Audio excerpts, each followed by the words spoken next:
আজকে আলোচনা করব দেহ, আত্মা এবং নফস নিয়ে। এখন দেহ, আত্মা, নফস এই তিনটার সমন্বয়ে আমরা মানুষ।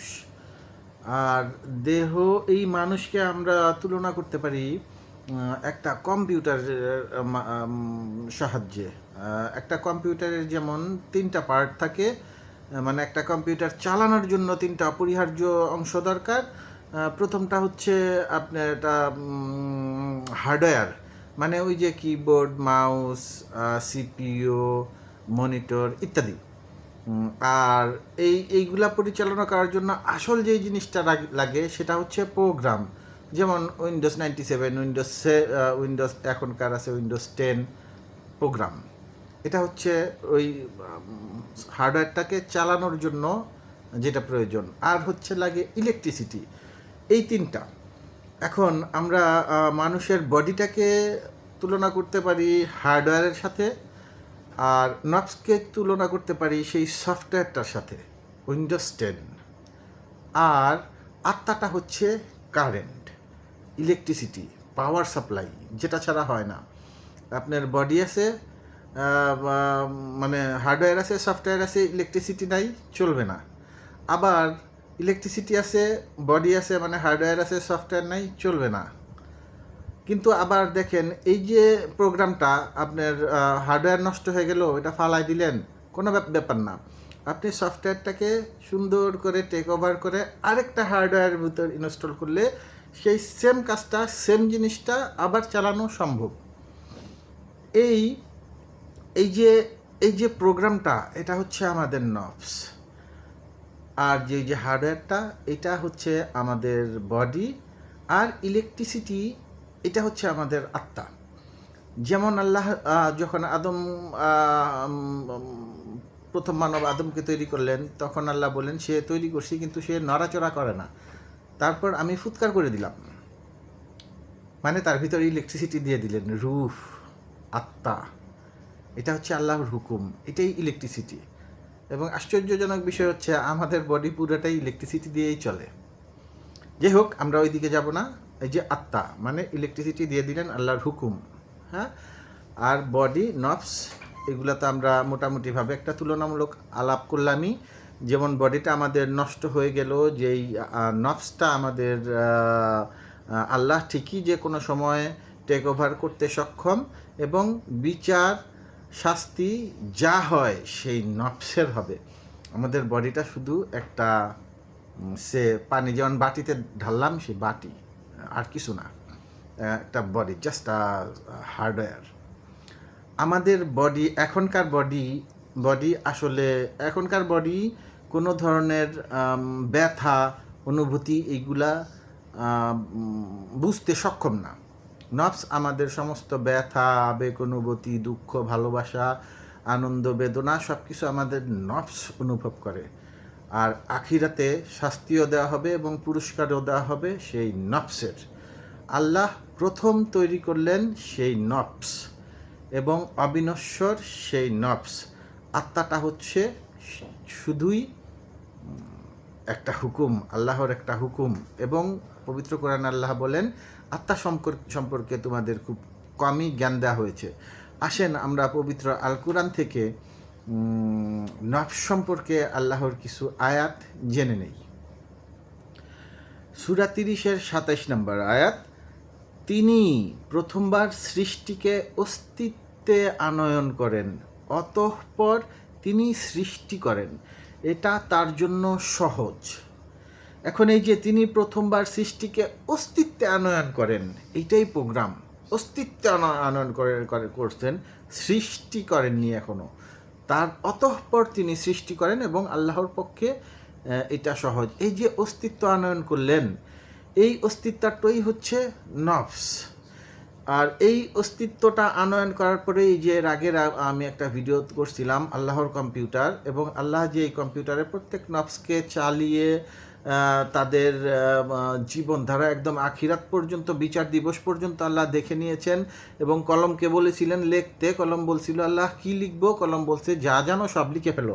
ওই যে আল্লাহ তার কম্পিউটারে যে চালাই দিলেন, এই প্রত্যেকটা নফসকে বানিয়ে সেই কম্পিউটার যে চললো, আমরা যে ওইখানে একটা জীবনযাপন করলাম, এইটাই হচ্ছে সেই নফসের ওই যে অস্তিত্ব, আল্লাহ যে এখানে বললেন যে অস্তিত্ব তৈরি করলাম, সেই অস্তিত্বর মানে সেই নফসের।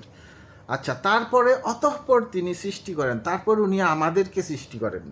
আগে নফস তৈরি করেন মানে অস্তিত্ব তৈরি করেন, তারপর তিনি আমাদেরকে সৃষ্টি করেন, এটা এবং এটা তার জন্য খুব সহজ। আচ্ছা, সূরা 2-এর 286 নম্বর আয়াতে আল্লাহ নফস সম্পর্কে বলেন, নফস তার কৃতকর্ম অনুযায়ী জবাবদিহি করবে। নফস, প্রতিটি নফসের জন্য আছে যা সে উপার্জন করেছে। আল্লাহ কোনো নফসের উপর তার সামর্থ্যের বাইরে কিছু চাপিয়ে দেন না। মানে আল্লাহ বললেন যে ওই যে হাসরের ময়দানে বা বিচার দিবসে অথবা জান্নাত জাহান্নামে প্রতিটি নফস তার কর্ম অনুযায়ী জবাবদিহি করবে। সে কি করছে, নফসগুলা জবাবদিহি করবে। নফস। আচ্ছা, সূরা 3-এর 30 নম্বর আয়াতে আল্লাহ বলেন, সেদিন প্রত্যেক নফস তার সমস্ত ভালো কর্ম সামনে দেখতে পাবে। সেদিন প্রত্যেক নফস তার কর্মের ভালো অথবা মন্দ সামনে দেখতে পাবে।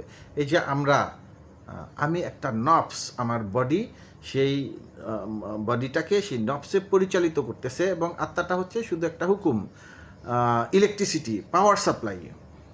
আচ্ছা, 3-এর 185 নম্বর আয়াতে আল্লাহ বলেন, কুল্লু নাফসিন জাইকাতুল মৌত, প্রত্যেকটি নফসেরই মৃত্যু আসবে। নফস মৃত্যুবরণ করবে।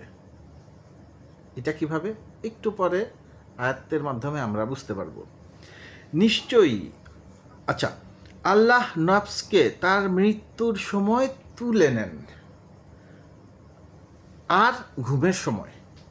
তাইলে কি বললেন আল্লাহ, মৃত্যুর সময় তার নফসকে তুলে নেন এবং ঘুমের সময়ও আল্লাহ নফসকে তুলে নেন। এই যে আমরা ঘুমাই তখন আমাদের নফস আমাদের মধ্যে থাকে না, কিন্তু আমাদের আত্মা থাকে, মানে হুকুম থাকে, আল্লাহর হুকুম থাকে, আমাদের জান থাকে, আমাদের এই কারণে আমাদের নিঃশ্বাস প্রশ্বাস চলে, আত্মা থাকে, বডি থাকে, কিন্তু নফসটা ঘুমের সময় থাকে না। ঘুমের সময় আল্লাহ তুলে নেন এবং মৃত্যুর সময় আল্লাহ তুলে নেন। অতঃপর যার মৃত্যু অবধারিত হবে তার নফসকে ছাড়েন না, অন্যান্যদেরটা ছেড়ে দেন নির্দিষ্ট সময়ের জন্য। এই যে ঘুমের সময় আল্লাহ নফসগুলোকে তুলে নেন, আমাদের শুধু বডিটা আর আত্মাটা পড়ে থাকে, নফস থাকে না, যার কারণে ঘুমের মধ্যে কেউ যদি আমাদেরকে হাত কেটেও ফেলে বা গলা কেটেও ফেলে আমরা কিন্তু বুঝতে সক্ষম হব না, কোনো কিছুই আমরা বুঝতে সক্ষম হই না, কারণ আমাদের বডি কোনো কিছু অনুভব করতে পারে না, অনুভব করে নফস। এমনকি আমাদের শরীর কেটে ফেললে, অপারেশন করে ফেললেও আমাদের বডি কিন্তু কোনো ধরনের আবেগ অনুভূতি, ব্যথা অনুভব করার সক্ষমতা রাখে না, এগুলা অনুভব করে আমাদের নফস। এবং আল্লাহ অন্য আয়াতে আবার বলেন, আমি একটু পরে পড়বো, যে আল্লাহ এই নফসকে বডির সাথে সমন্বয় করেন।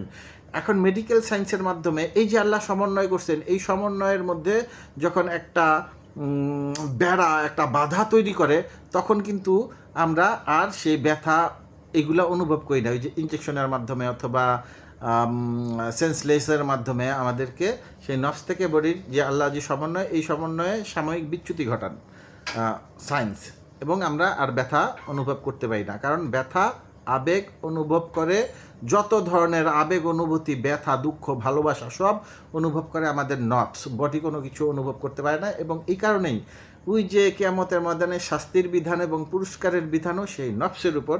আসেন আমরা একটু পরে সেটা জানব। 91-এর সাথে আল্লাহ বলেন, আর শপথ নফসের যিনি তাকে সমন্বয় করেছেন। এইখানেই আল্লাহ বলেন যে এই যে সমন্বয় করছে নফসকে আল্লাহ বডির সাথে, সেই শপথ আল্লাহ নিচ্ছেন, শপথ নফসের।